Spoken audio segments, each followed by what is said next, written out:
C'est une joie ce matin de pouvoir discuter, de pouvoir débattre d'ailleurs, parce qu'en ce moment, nous assistons à beaucoup de débats. Je ne sais pas si vous avez remarqué, au vu de l'actualité chargée. Et ce matin, je ne résiste pas à la tentation de faire entrer le débat et la polémique dans l'Église, en vous posant des petites questions essentielles. Alors si une réponse vous brûle les lèvres, n'hésitez pas à regarder votre voisin et à lui dire ce que vous pensez, en respectant les discussions sociales s'il vous plaît. Je ne veux pas avoir de problème, mais je vais vous poser deux, trois questions comme ça qui peuvent faire débat aujourd'hui. Alors est-ce que vous êtes prêts ? Presque prêts. Bon, c'est le matin, on va se réveiller. Justement, à propos du matin, est-ce que vous êtes plutôt thé ou café ? Thé, oula, thé, café, il y a des débats. Ok. Chocolat, moi je suis chocolat. Je suis de la team chocolat. On se moque de moi à chaque fois, je suis un bébé, mais j'assume. Alors justement, en parlant de chocolat, lait, etc., le lait, c'est plutôt avant ou après les céréales, quand on prend des céréales. Lait, en même temps. Là, il faut avoir un bon timing. Ok. Alors on va aller un peu plus vers les choses essentielles. Le soir, quand on a envie de passer une très belle soirée, plutôt film ou série ? Film ou série ? Série, d'accord. Série, bon, ok. Continuons. Généralement, vous êtes plutôt d'un caractère matin ou soir ? Donc, logiquement, aujourd'hui, 9h15. On devrait être majoritairement du matin, mais il y a des petits rebelles à leur personnalité qui ont fait des efforts. Voilà, moi je suis en mutation en ce moment. Je suis en train de devenir du matin. Merci Seigneur. Là, on arrive vers les vraies questions. Plutôt Paris ou Marseille ? Oh là. Voilà, je suis sur la chair, donc je ne vais pas utiliser la chair pour défendre mes positions. Donc je vais accepter ce que j'entends. Faisons-nous charité. Alors là, c'est des questions vraiment plus tendues en ce moment. Plutôt blanc ou plutôt noir par rapport aux tensions sociales, Black Lives Matter, ou bien, bon voilà, c'est vrai que c'est pas toujours aussi simple. Jésus. Voilà, Alex, j'ai plus besoin de prêcher, tu as tout résumé, merci beaucoup. Questions qui peuvent faire plus polémique aussi en ce moment. Conflit Moyen-Orient, plutôt pro-Palestine, pro-Israël, juif, musulmans d'une manière générale. Vous pouvez garder votre réponse pour vous, merci. En tout cas, beaucoup de questions d'actualité font parler et divisent les gens. Et je ne sais pas pour vous, mais je trouve que l'atmosphère est particulièrement pesante en cette année 2020. Nous avons eu les gilets jaunes, nous avons eu le Covid et sa gestion, masque, pas masque, couvre-feu, pas couvre-feu, 21h, 22h, à l'heure, vous êtes bien ? Du coup, parce qu'il n'y a pas de couvre-feu, ça c'est bien. Les tensions sociales, les tensions raciales. Et je crois que l'une des conséquences à tout cela peut être finalement une altération de notre regard sur le monde. Et je ne sais pas vous, mais des fois mon humeur elle change en fonction de tout cela. Mon espérance aussi peut être altérée. Pourtant, s'il y a bien un endroit où l'unité doit persister, c'est dans l'Église. C'est dans l'Église. Et c'est justement la thématique de ce matin.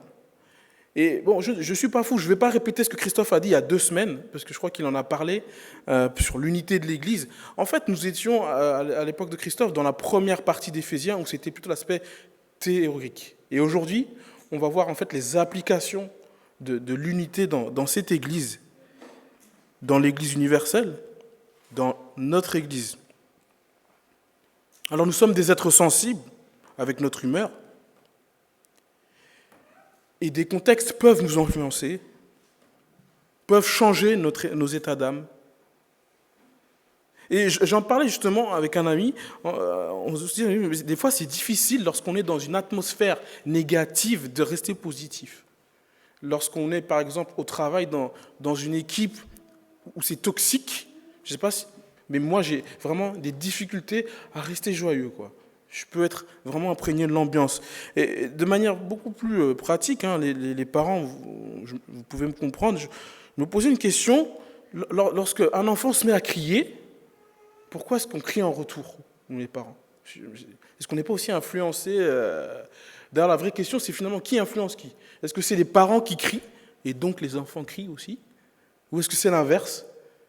Bon, moi, je pense que pour mon cas, ce sont plutôt les enfants qui m'influencent. Je ne crie jamais, presque.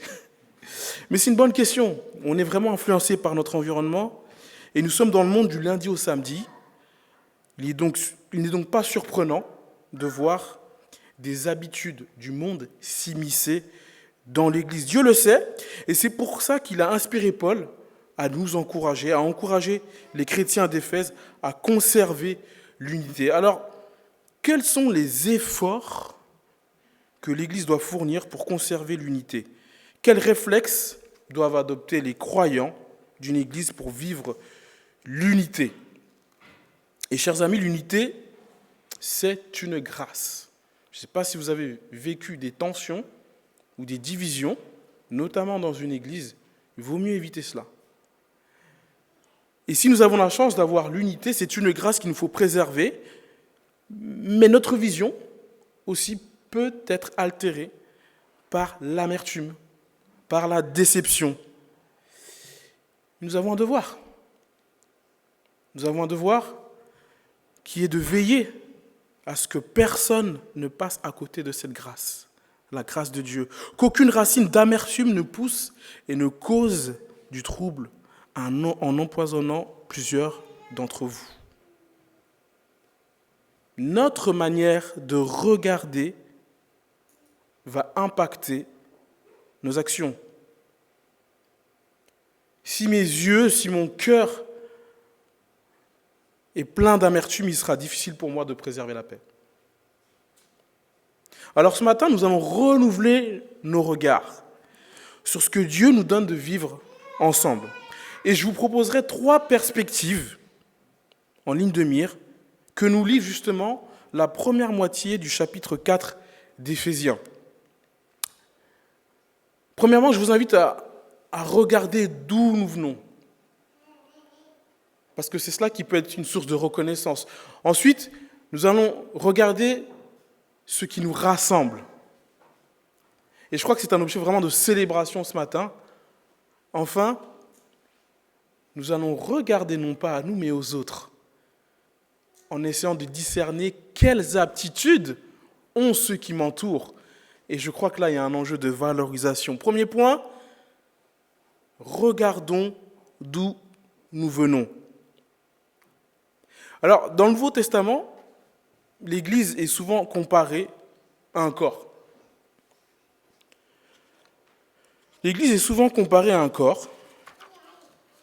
Et l'Église universelle, tout comme l'Église de Meulan, est composée de personnes ayant été greffées au corps du Christ.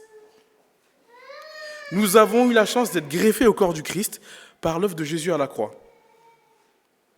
Alors, regardons un petit peu quelques instants en arrière. Comment étions-nous à l'époque où nous étions ce membre hors du corps, où nous n'avions peut-être pas encore mis Jésus au centre de nos vies?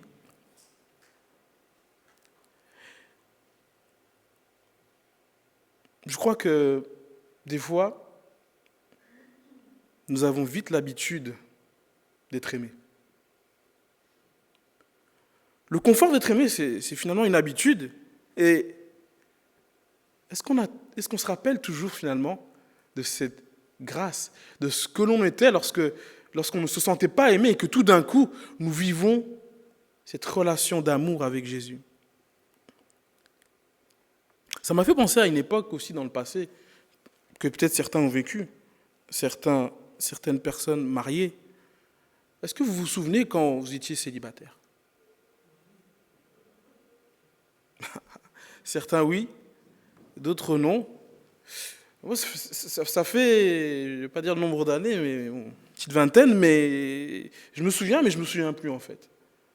Et, et c'est rigolo parce que lorsque aussi ceux qui sont en couple, vous savez, lorsque des fois on se sépare, parce qu'il y a un petit voyage, il y a, je sais pas, 3, 4 jours d'absence, et que tout d'un coup on se retrouve, qu'est-ce qu'on ressent? On a vraiment ce sentiment de reconnaissance en fait. Enfin, je ne sais pas si ça vous est arrivé déjà.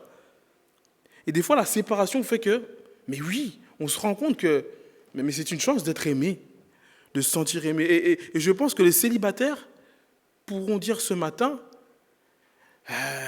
si vous oubliez cette chance-là, c'est pas très gentil parce que moi aussi j'aimerais peut-être vivre cela, quoi. Rappelons-nous. Rappelons-nous ce que nous étions lorsque nous étions hors du corps du Christ. Et je crois qu'il y a des conséquences à cela. Et l'apôtre Paul, au début justement de notre chapitre du jour, il dit, moi qui suis prisonnier à cause du Seigneur, je vous demande donc instamment de vous conduire d'une manière digne de l'appel qui vous a été adressé. Aujourd'hui, être digne de l'appel de Dieu réside dans le fait de se souvenir de cet amour et d'être des représentants du Christ sur terre. Alors dit comme ça, je le concède, ça met la pression. C'est un défi. Et c'est pour ça que Paul continue en disant, au verset 2, « Soyez toujours humbles, empreints de douceur et patients. Supportez-vous les uns les autres avec amour. Efforcez-vous de conserver l'unité que donne l'Esprit dans la paix qui vous lie les uns aux autres. » Alors ça, c'est la théorie. Mais dans la mise en pratique, si on plonge dans la réalité, il peut nous arriver d'être blessés. Et là, c'est difficile d'être empreint de douceur et d'être patient. Il peut nous arriver aussi d'être déçus par un membre de la communauté. Ça arrive. Je ne vais pas faire un sondage ce matin, ça va mettre un malaise. Mais je crois que ça arrive, c'est une réalité. Il ne faut pas avoir peur de le dire. Alors, où pouvons-nous puiser cet amour pour dépasser ses limites, pour rester humble, empreint de douceur, patient, pour se supporter? Où est-ce que nous pouvons puiser cet amour qui nous amène à aimer sans compter? Les blessures, ça ralentit. On peut dire même que les blessures, ça peut arrêter un cheminement de paix. Et je crois qu'il peut nous arriver d'être blessés dans une assemblée. Et le problème, c'est que des fois, ces blessures sont cachées. Et j'ai une pensée particulière ce matin pour quelqu'un qui est blessé par rapport à un contexte peut-être relationnel dans cette assemblée de chrétiens. Je ne sais pas si ça parle à quelqu'un, mais j'ai envie de te dire, Dieu te voit.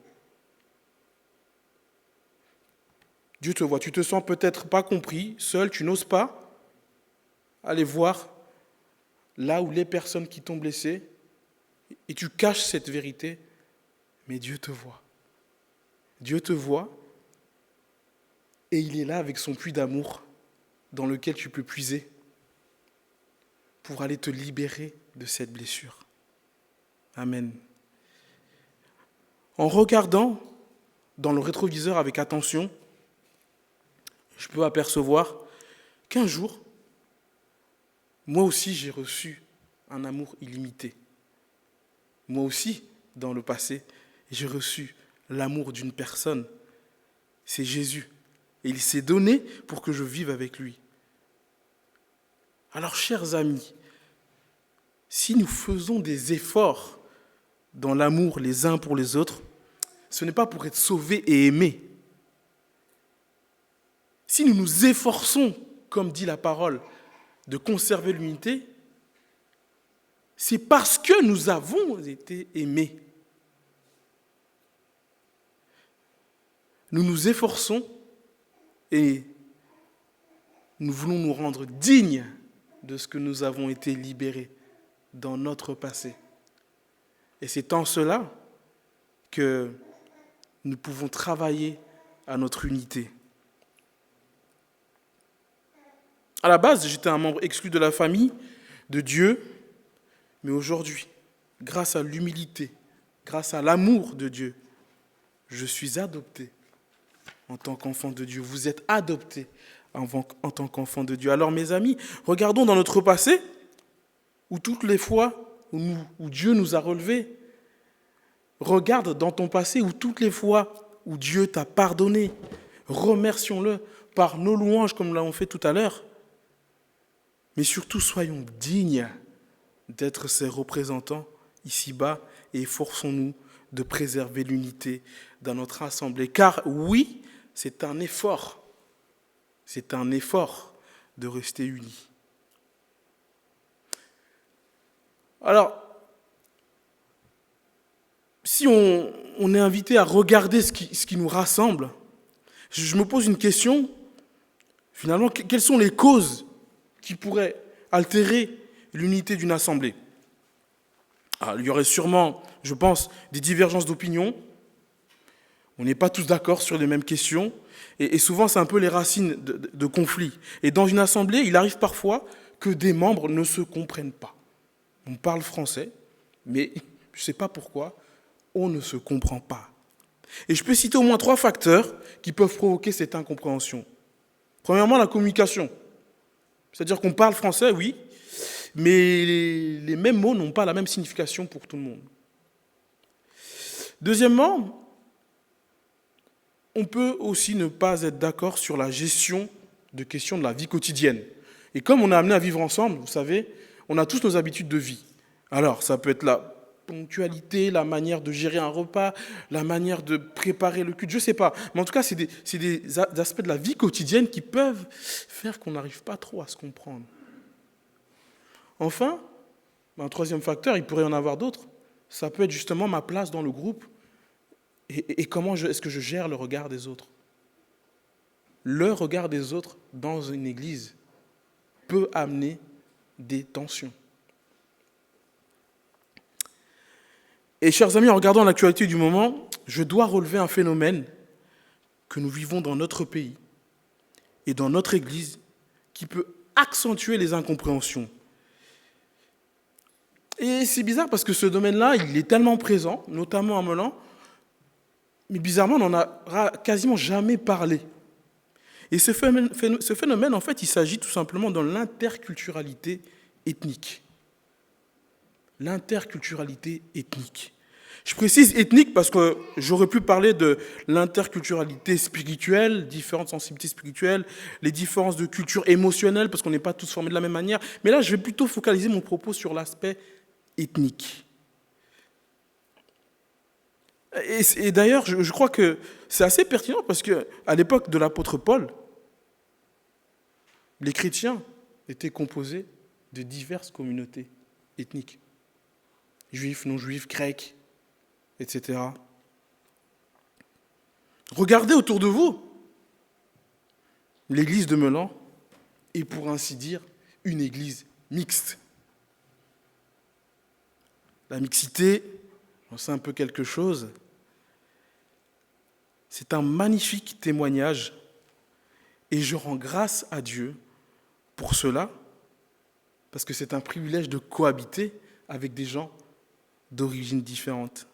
Mais la mixité peut devenir aussi une fragilité si l'on prend ces réflexes actuels de s'attacher aux différences qui sautent premièrement aux yeux. C'est-à-dire qu'aujourd'hui, on le voit, cette ambiance de diviser parce qu'on est barbu, pas barbu, musulman, pas musulman, noir ou blanc, ça peut nous contaminer. Alors, est-ce que dans l'Église aussi, nous avons aussi ces enjeux-là? Une question qui gratte un peu la gorge, qui pique un petit peu. Et j'aimerais qu'on puisse se saisir de ce contexte non pas pour apporter des réponses aux enjeux ethniques dans notre Église, mais plutôt pour observer maintenant la solution que Paul nous propose. Et je pense que peut-être ça va nous aider à mieux illustrer et à mieux vivre ce que Paul nous transmet de la part de Dieu. Et justement, Paul nous conseille, pour préserver l'unité, de regarder à ce qui nous rassemble plutôt qu'à ce qui nous divise. Et je vous invite à relever ces points communs avec la lecture, on va dire, multiculturelle de notre Église. Et dans la suite de notre passage, Paul va énumérer 7 liens doctrinaux qui nous unissent en fait. Et je vous propose un peu de voir un peu quels sont ces liens. Et au verset 4, nous lisons « Il y a un seul corps, un seul esprit. De même, Dieu vous a fait venir à lui en vous donnant une seule espérance, celle à laquelle vous avez été appelés. Il y a un seul Seigneur, une seule foi, un seul baptême, un seul Dieu et Père de tous, qui règne sur tous, qui agit pour tous et qui est en tous. » Alors, la première fois que j'ai lu ce passage, je me suis gratté la tête. Parce que je me suis dit, il y a trop d'informations. Trop d'informations, 2 versets. Comment appliquer cette dynamique dans ma vie? Et en fait, j'aime beaucoup la lettre de Paul aux Éphésiens parce que c'est l'une des rares lettres qui est une lettre d'encouragement. Ce n'est pas une lettre de reproche. Quand Paul écrit aux chrétiens d'Éphèse, il est là pour vraiment les encourager. Et je crois que ces 7 liens sont là aussi pour nous encourager. Et je vous propose de nous encourager ce matin en essayant d'aborder ces 7 points, ces 7 liens qui nous unissent. Et on pourrait les utiliser comme sujet de conversation. Et si on lit un petit peu ces 7 liens et qu'on décide par exemple de les utiliser pour faire connaissance avec un frère ou une sœur, je crois qu'il y a beaucoup de sources d'encouragement. Parce qu'en fait, ces liens, nous les avons tous vécus. Alors, essayons de voir un petit peu quels sont ces 7 liens en détail.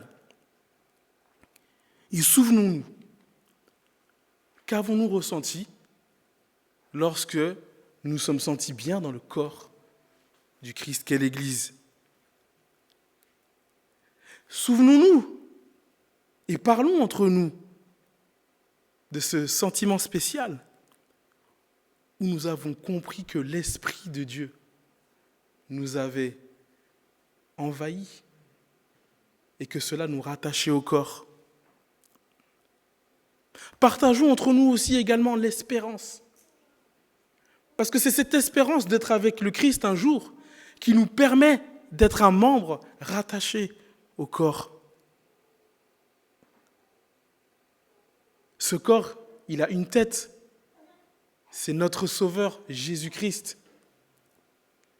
Est-ce qu'on peut parler entre nous du jour où Jésus est entré dans notre vie, ou plutôt si c'est fait de manière linéaire, justement, de parler de cette étape que Dieu a construite dans nos vies respectives pour que Jésus devienne la tête de notre corps. Pas facile de croire en Dieu, et c'est au moyen de la foi que nous sommes sauvés. Et nous avons tous, finalement, des portes d'entrée différentes, mais une foi en Dieu. Parlons de ça entre nous.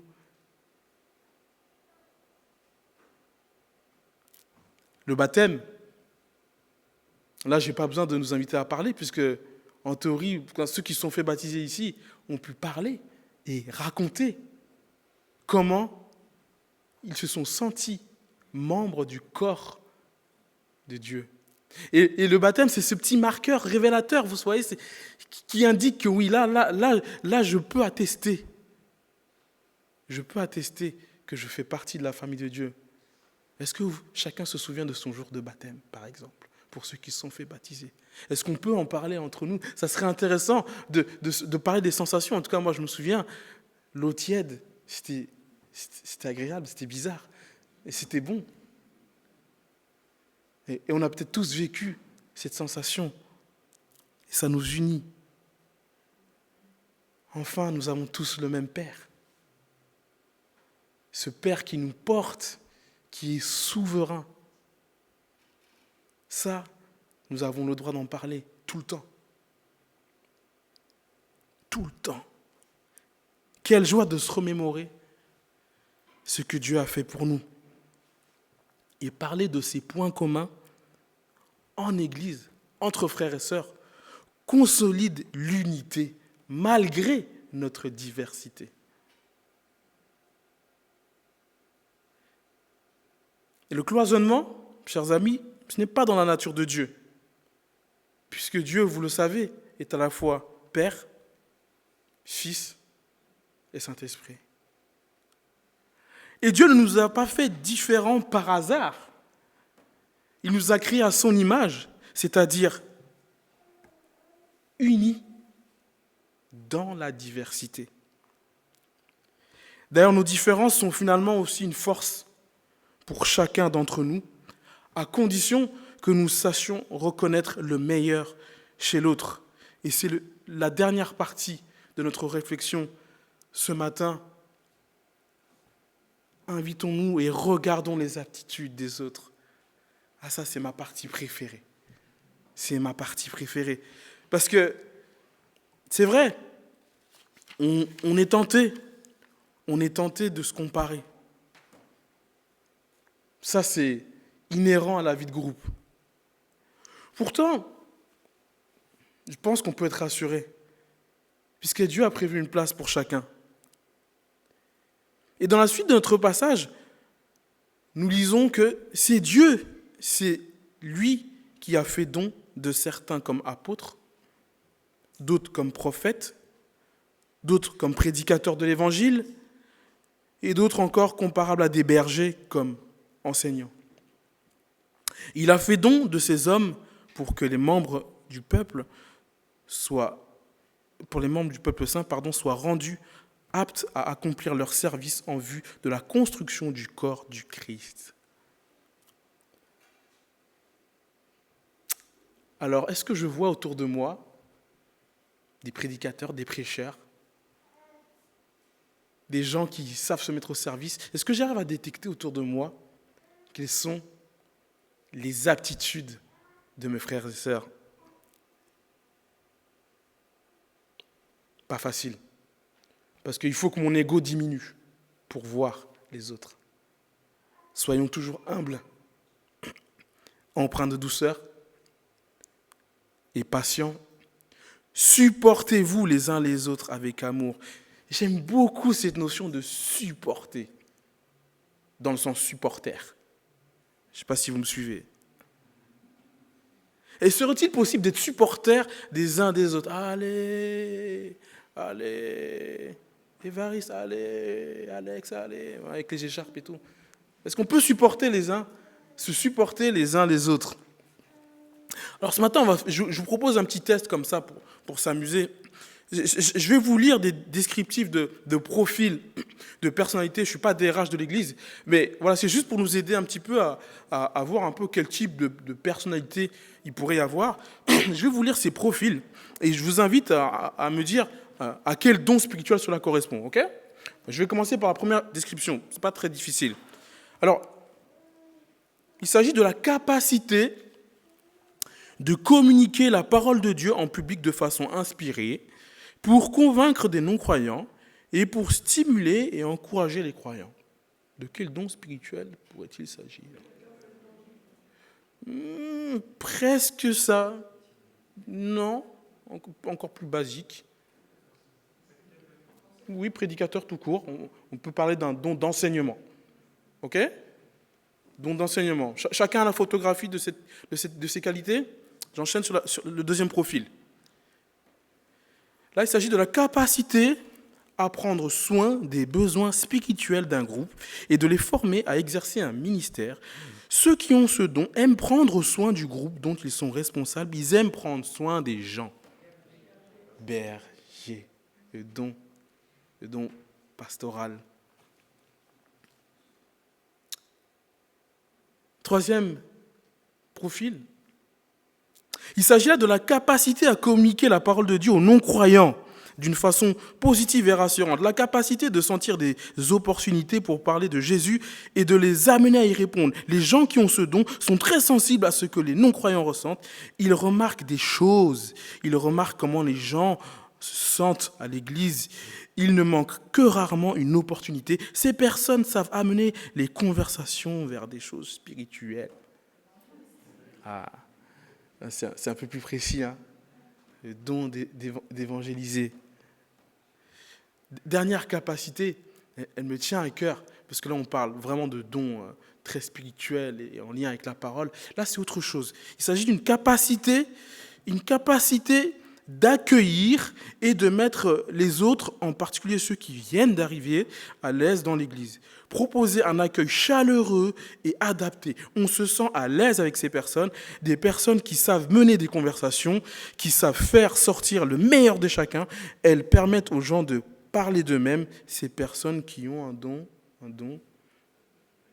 d'accueil ou d'hospitalité. Allez, je pourrais continuer encore, la liste est longue. Et vous savez, ces 4 définitions-là, est-ce que c'est possible pour vous de penser à quelqu'un autre que vous qui posséderait l'un de ces 4 dons? Est-ce possible de faire l'effort de s'ouvrir et de regarder les trésors que Dieu a mis dans le cœur de mon frère ou de ma sœur? J'allais dire, j'adore ça, mais on n'adore que Dieu, mais j'aime ça. J'aime ça. Pourquoi j'aime ça? Parce qu'en fait, la bénédiction que Dieu va mettre chez autrui, c'est une bénédiction pour moi. Parce que demain, j'aurai besoin d'être accueilli. Un jour, quelqu'un m'a annoncé la parole. Et si jamais il n'y avait pas des gens qui avaient potassé la parole de Dieu, eh bien, ça serait difficile de m'alimenter spirituellement. Et je crois que finalement, on arrive vraiment sur cette notion de maturité. Lorsque chacun détecte chez l'autre les aptitudes que Dieu a mis. Parce que si je détecte chez l'autre ce que Dieu a mis dans son cœur, ça veut dire que je peux recevoir aussi le bénéfice de ces dons. Et c'est ainsi que le corps se met à marcher, se met à grandir, se met à évoluer. Discerner les aptitudes de ceux qui nous entourent et se réjouir de cela demande de la maturité. Alors c'est le chantier dans lequel le conseil de l'Église veut se lancer de manière plus proactive. Mais en attendant cela, n'hésitons pas, chers amis, à faire mieux connaissance en orientant nos échanges pour dire du bien des autres. C'est dire du bien, car dire du bien, c'est tout simplement bénir. La bénédiction, dire du bien, qui va nous aider à conserver l'unité dans l'Église. Alors vous l'aurez compris, conserver l'unité dans l'Église, c'est un sport d'équipe. C'est un sport d'équipe où chacun a sa part à faire, où chacun a un travail individuel à effectuer. Alors, où en es-tu? Ou plutôt, où es-tu? Te vois-tu aujourd'hui dans le corps du Christ, en train de marcher avec tes frères et tes sœurs? Que Dieu soit loué. Dans ce cas, persévère dans ta connaissance d'autrui, en mettant les sujets qui nous rassemblent au cœur des discussions. Peut-être aujourd'hui, ce matin, tu te sens en dehors. En dehors à cause de ta foi. Le Christ n'est pas encore au centre de ta vie. Voilà une occasion aujourd'hui de reposer cet enjeu au pied de Dieu. Dieu t'appelle. Tu as donné ta vie au Seigneur, mais par contre, il y a une tension. Il y a une tension qui fait que tu n'arrives pas à t'intégrer à la communauté. Ce temps est pour toi aussi. Dieu t'appelle.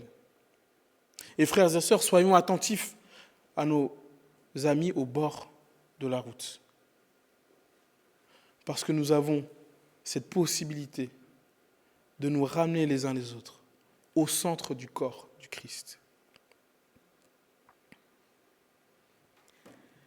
Il y a une réalité, c'est que parfois, il est très difficile de faire ces 2 pas qui nous obligent à aller à la rencontre de l'autre, qui nous obligent à aller comprendre la psychologie de l'autre, à comprendre la culture spirituelle, ethnique, etc. C'est difficile, il faut se le dire. Mais au lieu de faire 2 pas vers l'autre, il y a une astuce. Si chacun fait 1 pas vers le Christ, ils peuvent se retrouver au pied de la croix. Et c'est au pied de la croix que nous pouvons nous rencontrer. C'est dans le pardon reçu par le sang de Jésus que nous pouvons nous rencontrer, nous pardonner, échanger et célébrer ce que Dieu a fait dans notre vie. Car c'est de Christ que nous tirons notre force et notre amour. C'est de lui que le corps tout entier tire sa croissance pour s'affermir dans l'amour. Sa cohésion et sa forte unité lui venant de toutes les articulations dont il est pourvu, c'est vous, c'est nous, pour assurer l'activité attribuée à chacune de ces parties. Waouh! Quel projet! Unis mais différents, puisant toutes nos forces dans la personne du Christ. Seigneur, je te remercie pour ce projet que tu as voulu pour nous, en nous créant tous différents. Tous différents, mais tous des ressources pour les uns et les autres. Alors Seigneur, ce matin, je te prie pour que tu puisses faire tomber les barrières qui nous empêchent d'aller à la rencontre de nos frères et sœurs. Seigneur, fais tomber les barrières de l'amertume et ouvre devant nous les boulevards de la joie. Jésus, tu es merveilleux et nous avons le privilège de t'adorer tous ensemble ce matin. Que cela puisse se voir aussi dans notre vie de tous les jours et dans notre relation les uns aux autres. Que ton nom soit béni, Seigneur. Amen.